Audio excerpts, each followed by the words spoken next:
Hey guys, I'm gonna do a little bonus video. A few things that I've been thinking over, I've touched upon in some of the other my after workout talks, but I want to devote this time, particular time, to talking about it a little more directly. Um, I've mentioned resistance, I've mentioned grievances, I've mentioned um, resentment, uh, things that plague us. Um, and yet they're only thoughts. We've based an entire ideology on thoughts. Um, our political division is based upon thoughts. Uh, Tribalism, that we believe this tribe is right and this other tribe is wrong. We believe that we personally are right because we're identified with this particular tribe, um, which automatically makes that other tribe and that other person wrong. Um, and yet, it's that identification to a thought that there's such a thing as a tribe, that there's such a thing as another, um, and that we're not in this together. Um, we can take a metaphysical approach that we are all um, actually of one awareness, of one entity, of one universe. Um, but we don't have to take it that far to have a peaceful coexisting society that honestly we can just think of it as we're in this together. There really is only one world. There really is only um, one reality that we're joined to. But this is going to take some personal transformation. And the question is, can we transform? Can we individually transform ourselves?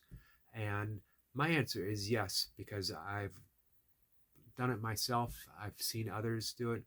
Um, it's not so much a transformation as it is a revelation that we are being revealed. I've mentioned before that when Michelangelo was asked, um, how did you perceive David in that block of stone? And he said simply that David was always within the stone. David was always seen within the stone, and he simply carved away everything that was not David within that stone. He revealed David in essence through that one block of marble. So that's the process of meditation. Meditation reveals us. Meditation is our tool for transformation. Um, it's a weird thing to talk about transformation as if we are one thing becoming another. And that's not the point that I really want to get across. That we are really that which we would like to be. We're really already that which is at peace, which is not divided, which is compassionate, empathy, loving, caring for others, caring for ourselves. Um, that we make those spontaneous right decisions that affect ourselves, affect our neighbors, affect our country, affect the world. Um, I teach primordial sound meditation. That's the practice that I've had for 25 years or so. Um, I learned that from a course through Deepak Chopra. It's derivative of um, Transcendental meditation. It's a Vedic mantra meditation method. It's very um, deep, very powerful. It will bring about a transformation of the individual. The Maharishi himself believed that, and this was actually dubbed the Maharishi effect, that as one person meditates, those around him are affected by that meditation, that they gain the benefits of meditation, and it's proportionate. So one person in a neighborhood has that effect upon the neighborhood, has that effect, um, and then as they gain in conscious awareness, the effect spreads out. If 10% of the population meditated, the effect that it would have on the world is profound. Maybe, maybe not. You don't have to believe it. Um, but we could try it because the thing is, the effect it'll have upon yourself is what counts. Now, I've become a primordial sound meditation teacher. Um, to me, it's that ease of meditation that really that I really fell in love with. However, for about a decade or so before I learned primordial sound meditation, I practiced other techniques. In the 80s, when I was really young, in a book of yoga, I read about candle meditation, where you view the flame of a lit candle, and then you extinguish it and you close your eyes and you see that candle flame in your mind. It's a deep form of concentration. And I practiced some Buddhist meditation techniques, some guided meditations, all kinds of different things. The one that stuck, the one that made the difference, the one that I even now come back to, besides sometimes a simple breath meditation, is Passage Meditation by Eknath Easwaran. You can see that. Of course, it's flipped around, of course. And he actually teaches how to do this online, absolutely for free. He teaches in this book. That's one of the things that grabbed me in this book. At the very beginning,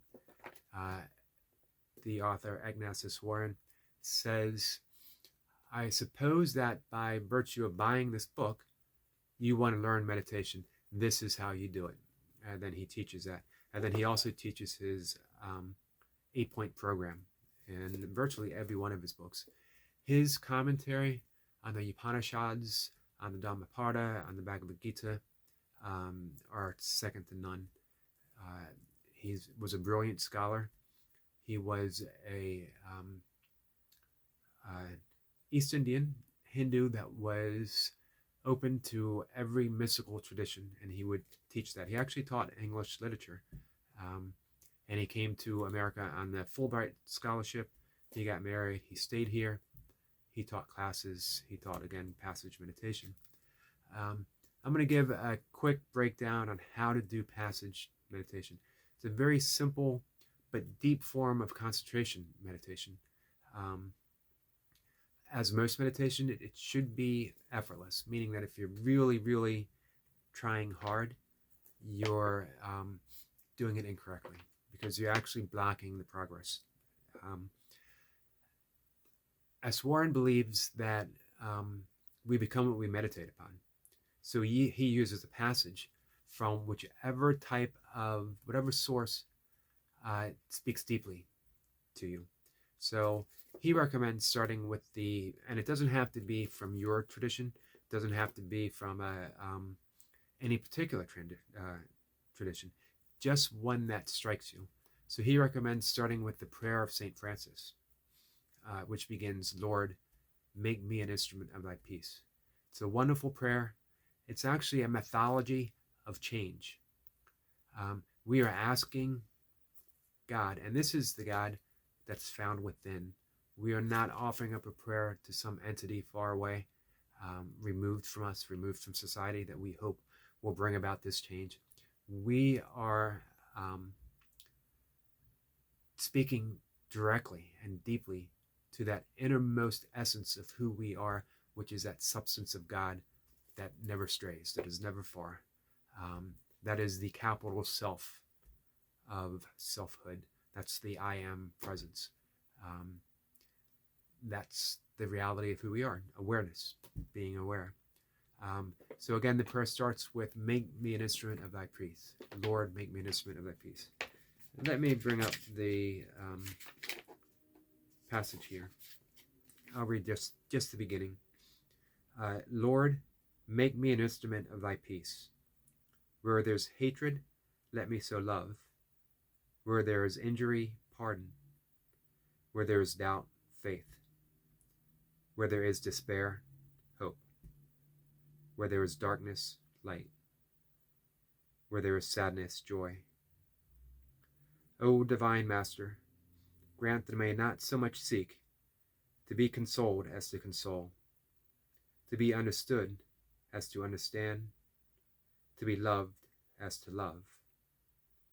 For it is in giving that we receive, it is in pardoning that we are pardoned, it is in dying to the self that we are born to eternal life. So that passage, O divine Master, remember, this is the Master that's found within. This is our truest self that we're addressing. We're not, again, we're not praying to some far and distant God. We memorize this prayer, and committing it to memory, we close our eyes, we sit in a comfortable position, we breathe naturally and easily, completely relaxed. Back is upright. We don't want to lean back too much. We don't want to lean forward. We want to be comfortable. And again, we have our eyes closed and we're breathing naturally. And we begin the passage very, very slowly, one word at a time, allowing it to drop deep within ourselves, deep within our consciousness, deep within that awareness. And then we move on. We recognize that space in between. We move on to the next word. Not so slow that the whole passage loses meaning, not so fast that we're rushing through it. So it might be, we're saying this to ourselves, Lord, make me an instrument of thy peace. Or even slower. It's that gap between each word that we're falling into. What we see as we do this very slowly, of course, our mind is going to offer some type of rebellion. We're going to go in different directions. We're going to start thinking about, peace of mind, peace of whatever, and the mind's going to take off. When it does, and it will, we come back to the very beginning and we start over. We might have to start over before we get through the entire passage, or we might make it through the first time. If we do, we start over. But the important thing is, as the mind is diverted, we bring it back to the beginning. We start again. What happens is the prayer starts to fall off into silence, deeper and deeper and deeper silence. And all there is just that silence, the pureness, the beingness, the isness of just that moment. And we realize the prayer's not even there. We're not even there. There's just this right now. That's the essence of meditation. It's very, very simple. It's easy to do. And it is transformative because we, again, as Eknath Easwaran says, we become what we meditate upon. So we're meditating on peace, of asking to become an instrument of peace, of being compassionate, of having empathy, of offering love and forgiveness in the very face of hatred and division. That's how we transform the world, by our own inner transformation. What makes this so powerful is those words become our reflective,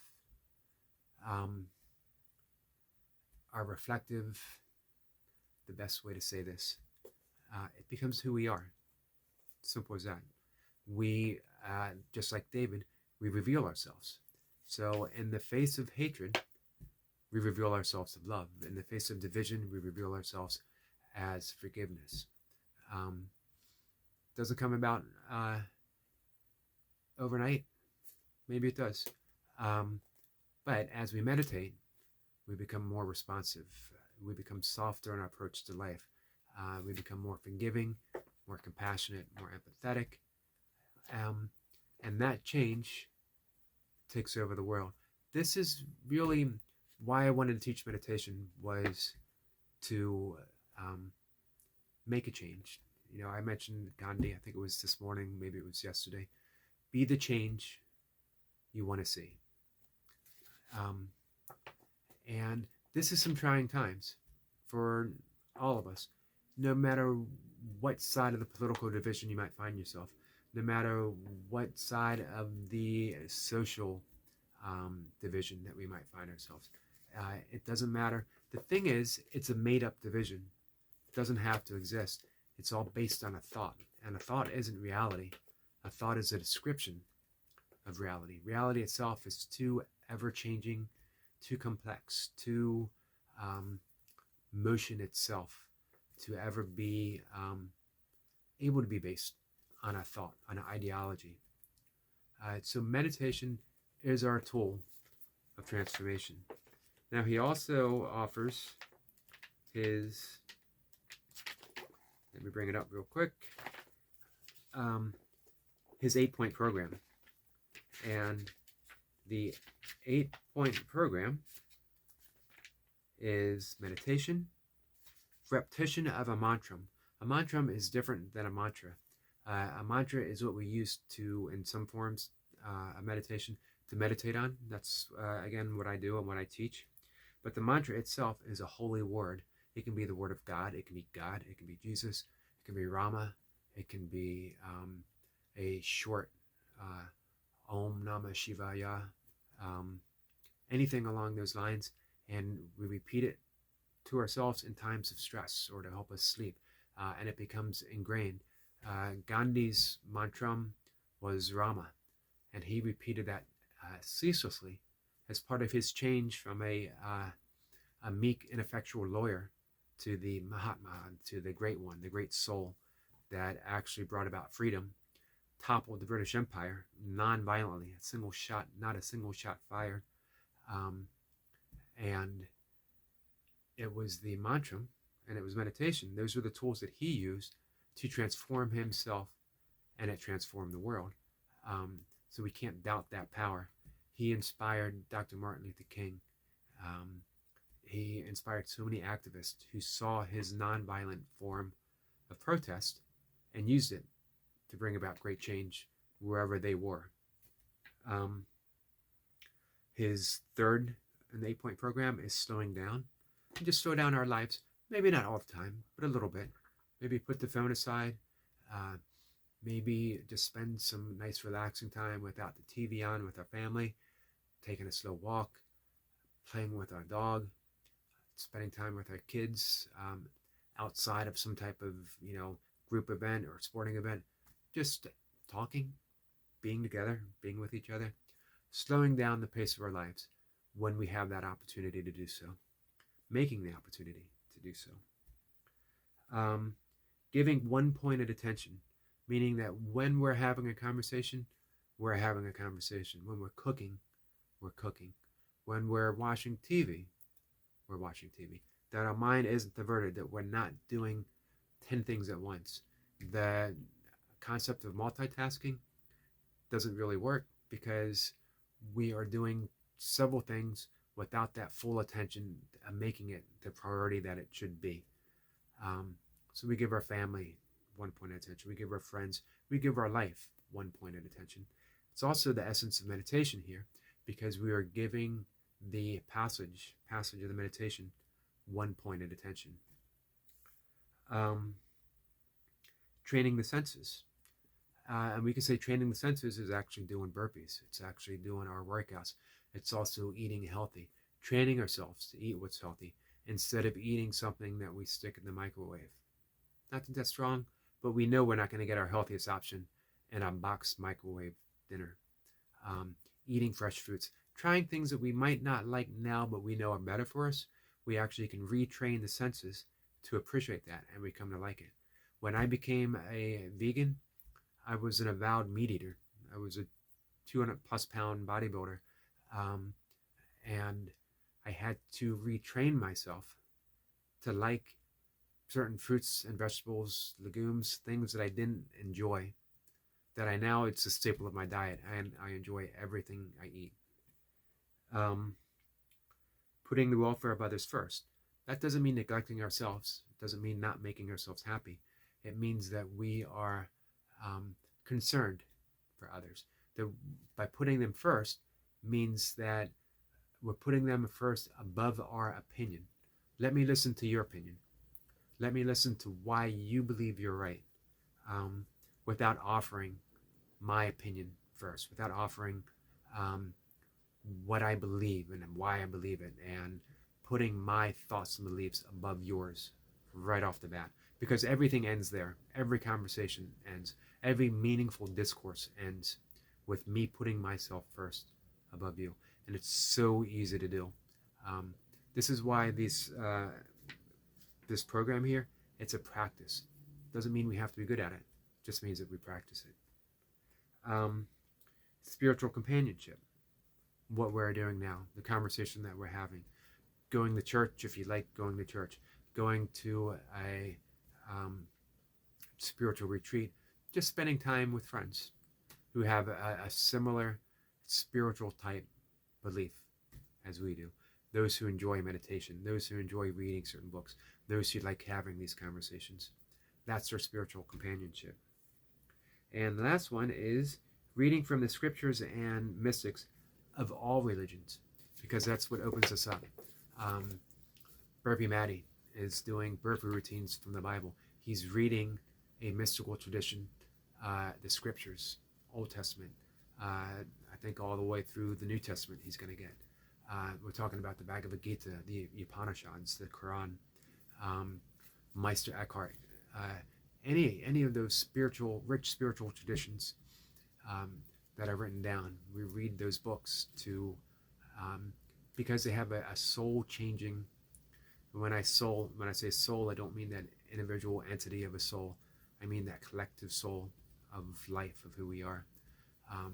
It's a living. Those words are living, vibrational words that work deep within us to bring about that transformation, that transformative essence that we're looking for here. That's the 8-point program. Now, again, in meditation, he talks starting with the prayer of St. Francis, memorizing it. Doesn't matter if that's the one that you want to do or not. Memorize one, and then work with that for a length of time, allowing those words. Don't switch things around. Same with your mantra. Pick one, stick with it, and allow it to work deep within. If we keep picking different ones over and over again, it's like digging for water a few inches in each spot. Not finding any, we move on to the next spot and the next spot. We never dig deep enough to hit that wellspring of love and understanding and pure silence that happens in meditation. If we don't let the words, the passage, the mantra, if we don't let it work. But he offers it from several traditions in his book, and you can find all this online as well, from Buddhism, the Psalms, New Testament, Old Testament, the Bhagavad Gita, several from the Bhagavad Gita, other teachers from spiritual traditions, religious traditions. Pick a passage that's long enough to memorize, that you can commit to, and then work with it for a good length of time. I worked with the prayer of St. Francis for several years before I even considered switching.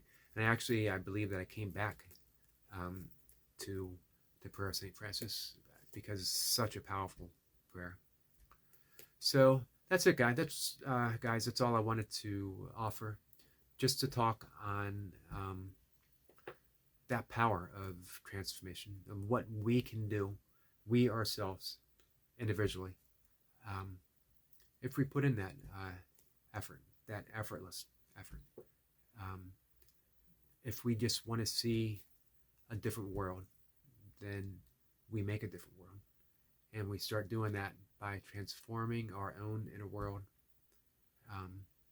and bringing it forth. So that's it, guys. This was supposed to be like a 5 to 10 minute talk, and it turned out to be much longer, but hopefully worthwhile. Leave a comment if you're interested in talking more about this particular meditation method or any meditation method, any issues in the passage, anything at all, really. Let's open up a conversation if you want to, and we'll continue it in the comment section. I almost did this live, but I wasn't sure, having ever done anything live before, how to do it. So I saw that button on my phone, do you want to do this live? And I thought, maybe I should next time. And then we can actually have a conversation as we're talking. All right, guys. So again, take care. I appreciate you watching.